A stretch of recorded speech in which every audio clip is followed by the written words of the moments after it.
Okay, so today we're going to talk about piked bridge, also sometimes called chair bridge, or in yoga, alien pose. So I see a lot of my students that I teach this to, I see fall into the same bad habits with this position.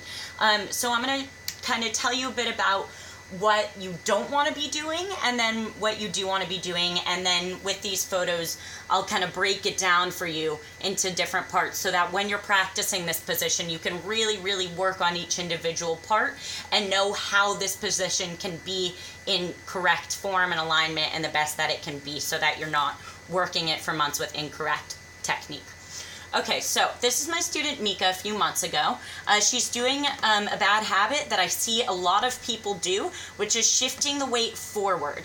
See, in this position, her chest, shoulders, and wrists are not in a straight line, and the knee and the ankle aren't in a straight line either. So if you're shifting the weight forward, this isn't going to be in a straight line, but also you'll see the knee and the ankle is not going to be in a straight line.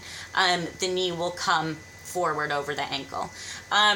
So what we want to do is really make sure that we're pushing the chest this way. We're pushing through the chest and through the shoulders. Really curling that chest and pushing through the chest, not just pushing through the shoulders, which I also see. Sometimes I see people pushing through the shoulders too much. It's really arching, pushing through that chest as well. So that's what this position should be, a straight line between the chest, shoulders, and wrists. You should have a straight line between the knee and ankle here, and it should be a straight line between the knee and butt here, or if you're really bendy, sometimes even a bit lower. This position really uses the shoulders and upper back. So when you look at yourself doing it, we're kind of, this is A, B, C, D, so we're kind of going to talk about B for a sec. So if we're pushing through the upper back and shoulders, so in a bridge, you want there to be equal bend throughout each part of the back, because it looks better, but also mainly to protect your spine, and make sure that there don't become any imbalances, and you want to make sure you don't start having pain in your lower back, for example, because you're not using your upper back enough. So, when we look at this photo, and I drew a blue line here to make it more clear, but when you look at this, you can tell that her lower back is really nice and arched. There's a really nice arch right here, but then the upper back, it kind of points, and it's kind of almost a straight line here. A lot of people do that, especially in piked bridge, to start out with. You really want to make sure you're imagining pushing up in the rib cage, right in here, to make sure this is arching, and this way. Yeah, pushing through the shoulders, pushing through the upper back, and really curving in here. Imagining those boobs are kind of pulling up diagonally this way to the ceiling. Yeah, to the ceiling, or right here to the wall. So as you can see, as she's been practicing this position, her shoulders and upper back has gotten much better. So see, this is much more curved than this. And then this, look at this equal arch, which is really nice in here. This is exactly what you want. Chest, shoulders, and wrists are in a straight line here, and she's even starting to gain the flexibility enough to keep pushing that chest through, which is great. That's what we want. And as you can see, if I were to draw another line here, okay, chest, shoulders, wrists, if I draw a line from the chest down, not touching the hands. Here, yes, a bit better, but here, it's the best, okay?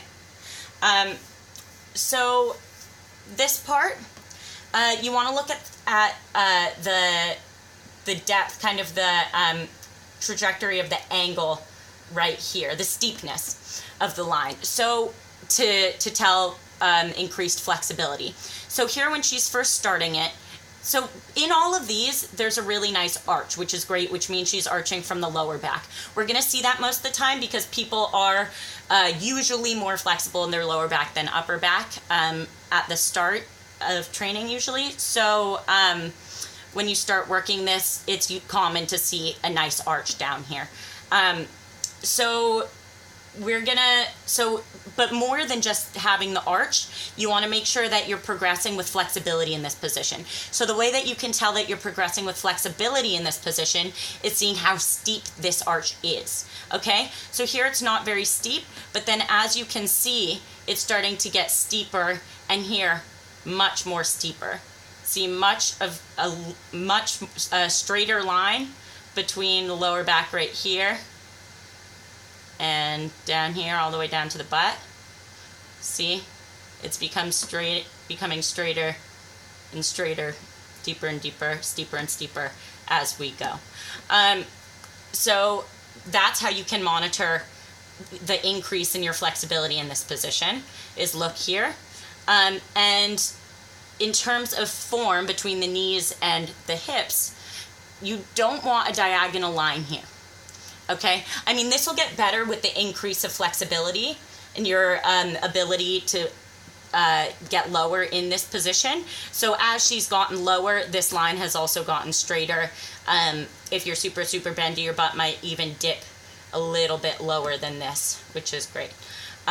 But see, we can tell if we're on point here by drawing a line. See, this is a diagonal, this is a diagonal, and this is straight. So you look at between under the knee and the butt here, okay? Also, we want to look at the line between the knee and the ankle. We want that to be a straight line. If the knee is coming over the ankle, it means you're not pushing enough through the shoulders and the upper back. See, diagonal. This is straighter, it's better, a lot better, because she's pushing more. And this one, this is her best piked bridge, but she could be pushing a little bit more to get this in even a little bit straighter. In piked bridge, you want to work on and work towards getting the feet together. So as you can see, her feet are apart here, and she's even turned out in this foot, which we don't want. But as you see in this position, we finally worked, her feet are together, and she's in the position in a beautiful way. So bad form, good form. You want to, again, just a quick recap, you want to make sure you're pushing through the chest and the shoulders. You want to make sure that when you're doing the position, you're looking to see that this is just as arched and rounded as this arch. So we want a nice even archway like this one. To tell the increase in your flexibility in this position, you can look at the steepness of this angle right here in the lower back.